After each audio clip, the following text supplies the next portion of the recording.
చెప్పిన శ్లోకాలని ఒక్కొక్క శ్లోకము మనకి మనం అన్వయించుకునే విధంగా ఇందాక జగత్తుని మనం అంటే కోరికలు లేకుండా మనని మనము మార్చుకునే విధంగా ఆలోచించేటట్టుగా అంటే గనక మొట్టమొదటి శ్లోకంలో శివశక్త్యాయుక్తో అని ఆదిశంకరాచార్యుల వారు శక్తి లేనిదే ఏవీ జరగదు అని పరమేశ్వరుడు కూడా శక్తితోనే కూడుకున్నప్పుడే ఈ సృష్టి అనేది కార్యక్రమం అనేది మొదలవుతుందని చెప్పారు. అయితే ఇక్కడ చెప్పారు గానీ, మనం అనుభవించాం కానీ, మనం అమ్మవారిని చూడలేకపోతున్నాం. అంటే నాకనిపిచ్చింది. మీరెవరైనా చూస్తే సరే నాకనిపిచ్చింది చెప్తా. అంటే శక్తి లేనిదే అసలు ఏది జరగదు. అలాంటి శక్తికి మనం నమస్కరించటము మన యొక్క అంటే అసలు ఆ శక్తి ఎలా వచ్చింది? అలాంటి శక్తికి ఒక నమస్కారం పెట్టడము అనేది మన యొక్క పూర్వజన్మ సుకృతం ఉంటే గాని అసలు ఎందుకు ఇలా జరుగుతుంది? అమ్మవారు ఈ శక్తినికి మనకు అంటే మనకి ఈ శక్తి ప్రసాదించిన ఆవిడకి పూజించటం అనేది మన పూర్వజన్మ సుకృతం ఉంటే గాని జరగదు అని మొదటి శ్లోకంలో ధ్యానింపజేశారు కదా!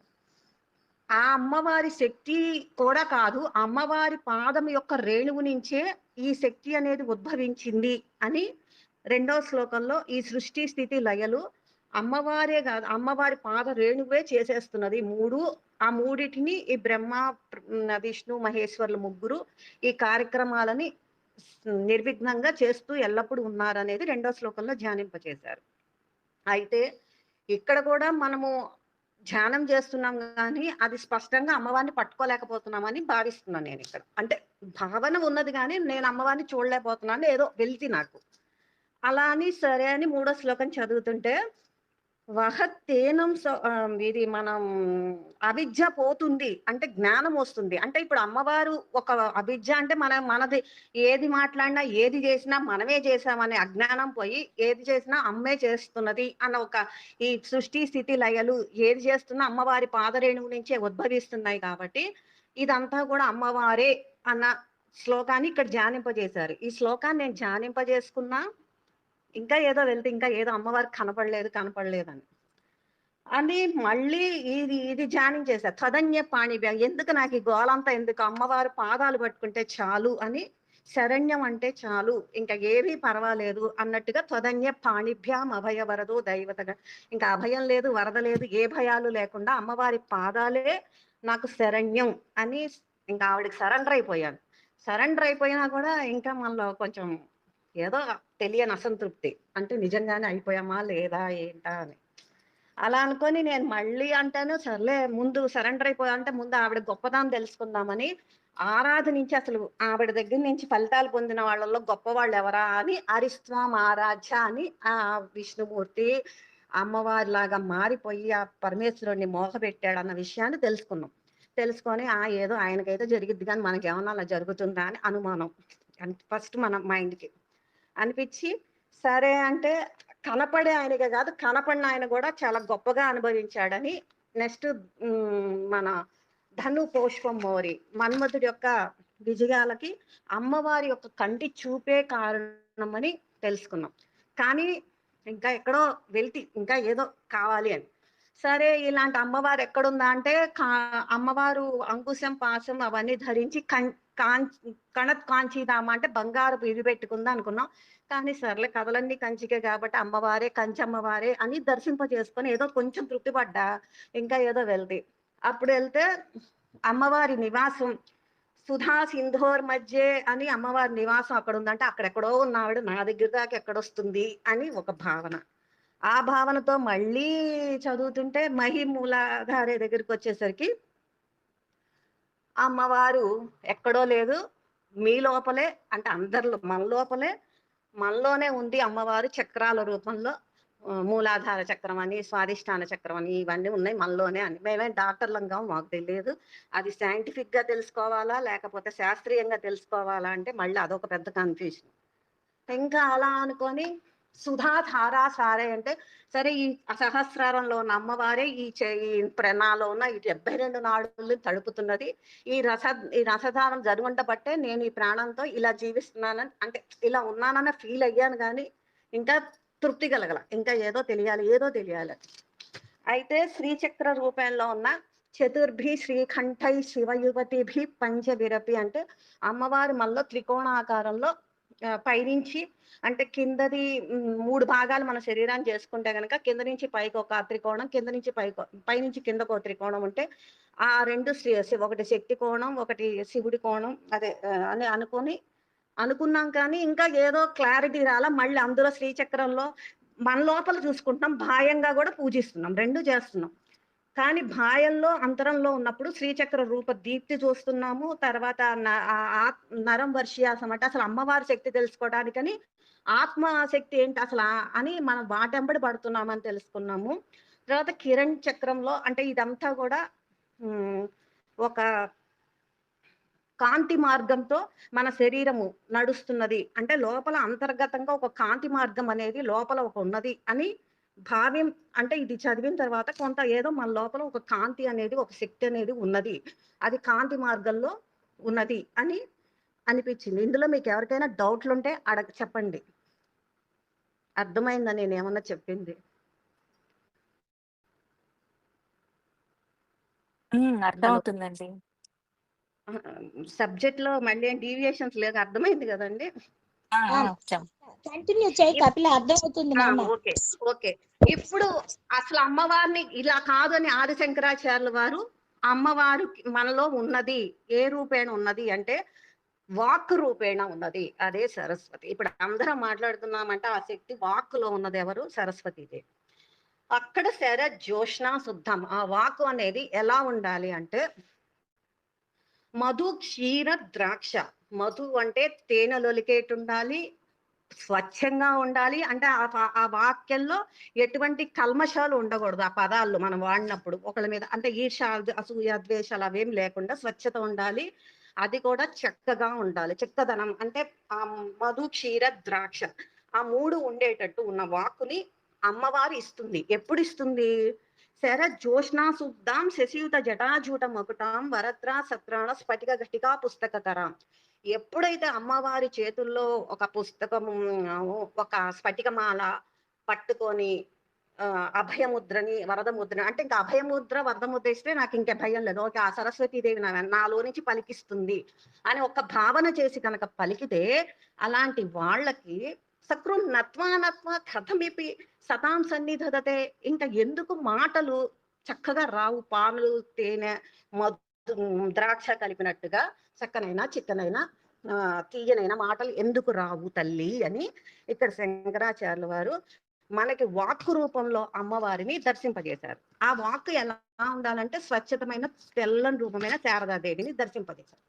అయితే ఇలాంటి శారదాదేవిని దర్శింపజేస్తే ఈ శారదాదేవిని మనం ఎక్కువ ధ్యానిస్తే మనకొచ్చే ఫలితాలు ఏమున్నాయి అంటే మనకి పదాలలో ఇప్పుడు పలికే వాక్యాలలో నూతనత్వం అంటే కొంచెం కవిత్వంగా పలికే శక్తి వస్తుంది. అలాంటి అలా మన మాటల్లో ఇంకొంచెం పదాలకి కవిత్వాని రకంగా అందరి యందు సభని ఆమోదింపజేసేటట్టుగా వస్తున్నాయి మాటలు.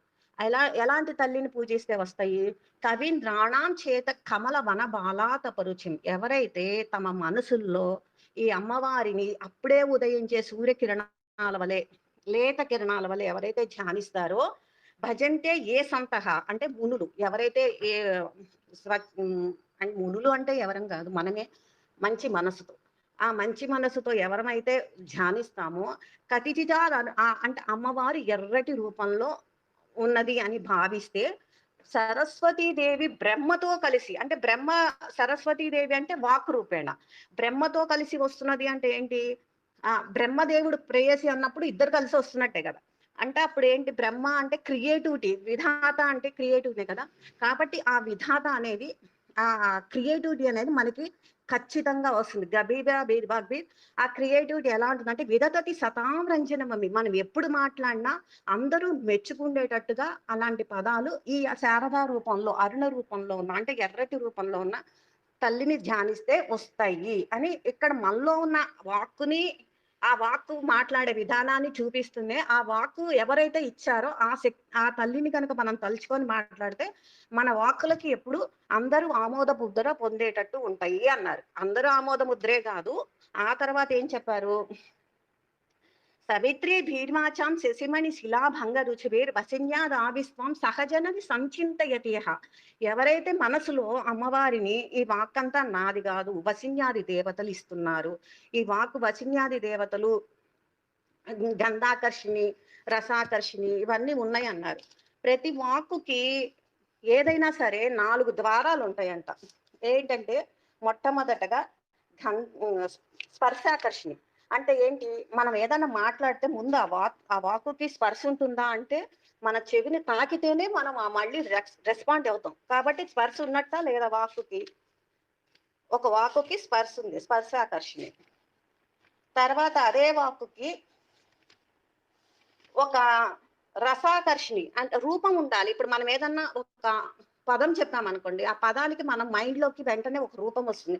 ఇప్పుడు ఒక కుండ అనంగానే ఒక కుండ ఆకారం వచ్చేస్తుంది. అదే తెల్ల కుండ ఒక పువ్వు అన్నామంటే మందార పువ్వు అనంగానే మన మైండ్ లోకి ఒక ఆకారం అంటే దానికి మన పదానికి ఒక రూపం వచ్చినట్టే కదా.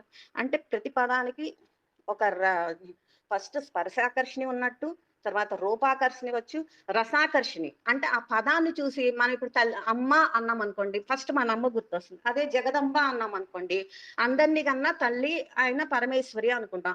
ఆ పదం రాగానే మన మైండ్లో అమ్మవారు కనపడుతుంది. మళ్ళీ అమ్మవారిని ఊహించుకోగానే మనలో ఒక రకమైన ఆనందం, రసం. కొంతమంది పదాలు వింటే అబ్బా వాళ్ళ పేరా అని ఒక రకమైన కోపం, అంటే ఏదో ఒక రసం అనేది పండుతున్నది. అంటే వాక్కుకి 4 ద్వారాల్లో గంధాకర్షిణి. ఇప్పుడు మనం పాడిన పదం కొన్ని వేళ్ల ఎప్పుడో ఆదిశంకరాచార్య వారు రచించిన సౌందర్యాన్ని ఇప్పటిదాకా చదువుతున్నామంటే ఎంత ఆకర్షణ శక్తి, గంధాకర్షణ శక్తి ఉండబట్టే కదా ఆ సువాసనలు మనం ఇప్పుడు దాకా పీలుస్తున్నామంటే.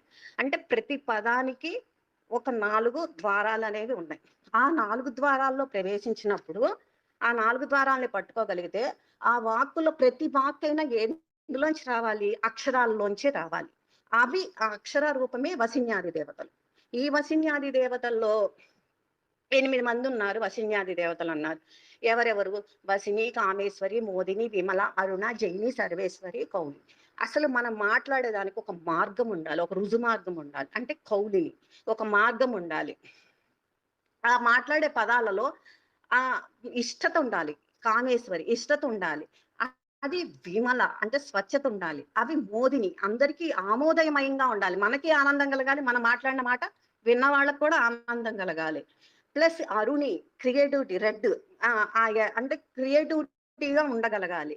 ఇలాంటి ఉన్న పదాలు ఆ సర్వేశ్వరి ఇచ్చిందని గ్రహిస్తే ఈ పదాలకి వశం కాకుండా, వశిని అంటే ఏంటి, ఆకర్షణ. అంటే మనం చెప్పే పదము అవతల వాళ్ళకి ఆమోదమైందంటే అది వచనం. ఆ పదము మనం దాన్ని ఆచరించి మనం ఆ పదాలకు వశిని అయినట్టే. అంటే ఆచరిస్తున్నామని. ఆ వశిని అయినప్పుడు మనకి సర్వేశ్వరి జయిని ఎందుకు కలగదు? అలా అంటే 8 వశిన్యాది దేవతల ఆమోదం ఉంటే మనకి ఏమొస్తాయి? యోగిని దేవతల ఆమోదం వస్తుంది. విద్యాయోగిని, రేచిక అంటే ఇవన్నీ మన ఆప్యాయిని, ప్రేమగా అమృతమైన మాటలు. అంటే మనకి వాళ్ళ నుంచి లభిస్తాయి. బయట ఇప్పుడు మనం మాట్లాడిన పదానికి అవతల వాళ్ళ నుంచి వచ్చే బెనిఫిట్స్ ఏంటి? అమ్మ ఈవిడ విద్యావంతురాలు అనుకో, లేకపోతే ఈవిడ బాగా అమృతంగా మాట్లాడింది అనుకోవచ్చు. ఈవిడ అంటే నేను కాదు, జనరల్ ఎవరు మాట్లాడినా. మోచిక యోగిని, అమృత యోగిని, దీపిక అంటే వీళ్ళ మాటల్లో ఒక వెలుగుందా, ఒక ఇది ఉందా, వీళ్ళ మాటలకి ఒక శక్తి ఉన్నది, వ్యాపిన వ్యాపత్వం ఉందా, ఇలా మనకి యోగిని అనేది వస్తుంది. కాబట్టి ఇలాంటి పదాలు ఈ శ్లోకం చదివితే సవిత్రి బీభాచాం శశిమణి శిలావంగ రుచి, ఎవరైతే ఈ వాక్తంతా అమ్మవారే ఇస్తుంది అని ఎరుపబంధంతో ఎవరైతే సకర్త కావ్యానం భవతి మహతాం భంగి రుచివి వచోభిర్ వాగ్దేవి వదన కమలామోద మధురై. అమ్మవారి వాగ్దేవి అంటే సరస్వతీదేవి, సరస్వతీదేవి యొక్క ఆమోదం పొందిన మధురమైన వాక్యాలు వచ్చి కవిత్వాలు రాయగల శక్తి, కావ్యాలు రాయగల శక్తి ఈ ఈ సరస్వతీదేవి రూపాన్ని ధ్యానిస్తే వస్తాయని ఈ సవిత్రి బీజాచంలో చెప్పారు. అంటే ఇప్పుడు అమ్మవారు మనందరిలో వాక్కు రూపేణ ఉంది, అంటే అన్ని రూపాల్లో ఉన్నాయి, కానీ గ్రహించడానికి దగ్గరైన వాక్కు రూపంలో ఉందని అనుకున్నాం. అయితే ఈ వాక్కులు ఇలా ఉన్నప్పుడు మనము ఏం సాధిస్తాము అంటే రజోగుణ మహిమ వల్ల తను ఛాయాభిస్తే తరుణ తరణి శ్రీ సరణిభిర్ దివం సర్వాం ఉర్వీం అరుణిమ నిమగ్నాం స్మరతియః. ఎవరైతే ఈ ఈ సమస్తము అమ్మవారి యొక్క లేత ఎరుపు రంగులో గనక ధ్యానిస్తే అరుణాం ఆ అరుణ వర్ణంలో గనక ధ్యానిస్తే భవంతస్య తస్య వనహరిణ శాలీన నయన. ఇప్పుడు దేవతలకి మనుషులకి తేడా ఏంటి? దేవతలకి రెప్ప పడదు. ఇప్పుడు అప్సరసలు ఊర్వశి, రంభ, మేనకలు ఉన్నాయనుకోండి. వాళ్ళు కూడా దేవతల కిందే వస్తారు. వాళ్ళకి రెప్పలు పడవు. అసలంటే రెప్ప పడకుండా ఉంటాయి కళ్ళు. అదే అమ్మవారిని అరుణ వర్ణంతో ధ్యానించిన వాళ్ళకి ఇప్పుడు పరీక్ష పెడతారు కదా! ఇంద్రాది దేవతలని చిన్నప్పటి నుంచి చదువుకున్నాను. అలాంటప్పుడు రంభ, ఊర్వశి, మేనకలు అప్సరసల్ని ముందు పంపిస్తారంట. అయితే రంభ, ఊర్వశి మేనకల్లో ఊర్వశి చాలా విష్ణుమూర్తి ఉరువుల నుంచి జన్మించిన ఆవిడ. చాలా అందగత్తె ఆమె. అలాంటి ఊర్వశే ఊర్వశ్యా వశ్యాహ. అలాంటి ఊర్వశే మన దగ్గరికొస్తే అంటే ఐ మీన్ ఈ పద్యం చదువుకున్న సాధకుల దగ్గరికొస్తే వనహరిణ శాలీన నయన. హరిణ అంటే ఎవరు? లేడీ అంటే జింక. జింక పిల్ల వనంలో తిరిగే జింక పిల్ల ఎలా శాలీన నయన ఎలా అయితే బెత్తర చూపులు చూస్తూ పరిగెత్తుతుందో, ఊర్వశ్యా వశ్యాహ కటికటిన గీర్వాణ గణికాహ. అలాంటి వాళ్ళు కూడా ఇలాంటి సాధకులు ఎవరైతే ఎరుపు వర్ణంతో సమస్తం అమ్మ రూపమే అని ధ్యానిస్తారో అలాంటి వారిని చూసి పారిపోతారంట. పారిపోతుంది ఆవిడ కూడా. ముఖం బిందుం కృత్వా కుచయుగం మద్ కుచయుగం అధస్థస్య తదదో. ఎలా అయితే అమ్మవారిని ఊర్ధ్వముఖంగా అధోముఖంగా 2 ముఖాల్లో కూడా ధ్యానించిన అమ్మవారి యొక్క స్థనాలని ఎవరైతే ఈ సూర్యచంద్రులుగా భావిస్తారో వాళ్ళకి 3 లోకాలను కూడా జయించగల శక్తి వస్తుంది. త్రిలోకీమప్యాసు బ్రహ్మయతి రవిందు స్తనయుగాం. ఇచ్చే తెలుగు. తర్వాత కిరంతి ఇలాంటి అమ్మవారిని మనం ధ్యానిస్తే ఈ అరుణ వర్ణంలో ఉన్న అంతా అమ్మవారి అరుణ వర్ణంలో ఉన్న అమ్మవారిని ధ్యానిస్తే మనలో అమృత రసం అంటే ఇంకా ఏముంటాయి ఈర్ష్యాద్వేషాలు ఏముంటాయి అంతా సమస్తం ఒకటే అనుకున్నప్పుడు ఆ అమృత గరుత్మంతుడి ఎలాగైతే అమృతం లభించిందో మనకి అటువంటి అమృతం లభిస్తుంది కదా అని. ఎలాంటి ఇంకా రోగాలు ఏముంటాయి అవతల మీద మనం ఎవరి మీద ఎటువంటి ఆలోచనలు లేకుండా, ఎటువంటి బాధలు లేకుండా ఉన్నామంటే వాళ్ళకి అమృతమే కదా లభించేది. కిరంతి మంగేభ్యః కిరణ నికురుంబామృత రసం రుదిత్వాం ఆదత్తే హిమకర శిలామూర్తి మిమయ ససర్పాణం. ఇంకా మనలో సర్పం ఉన్నప్పుడే కదా ఆ లోపల ఉన్న ఎవరి మీద కోపాలు బుసలు కొట్టాలన్నా ఇవన్నీ సర్ప లక్షణాలే కదా, పగబట్టాలన్నా. అలాంటి లక్షణాలు ఏమి లేకుండా అందరూ సమానమే, అందరూ అందరిలోనే అమ్మ రూపాన్ని మనం ధ్యానిస్తున్నాము అన్నప్పుడు అలాంటి వాళ్ళకి ఇంకా ఎటువంటి రోగం లేకుండా సుధాధార శిరయ అమృతధారలు వారి యందు కురవ్వ అని చెప్పారని నేను భావించాను. ఇప్పటిదాకా ఇలా అల్లుకున్నా కథ.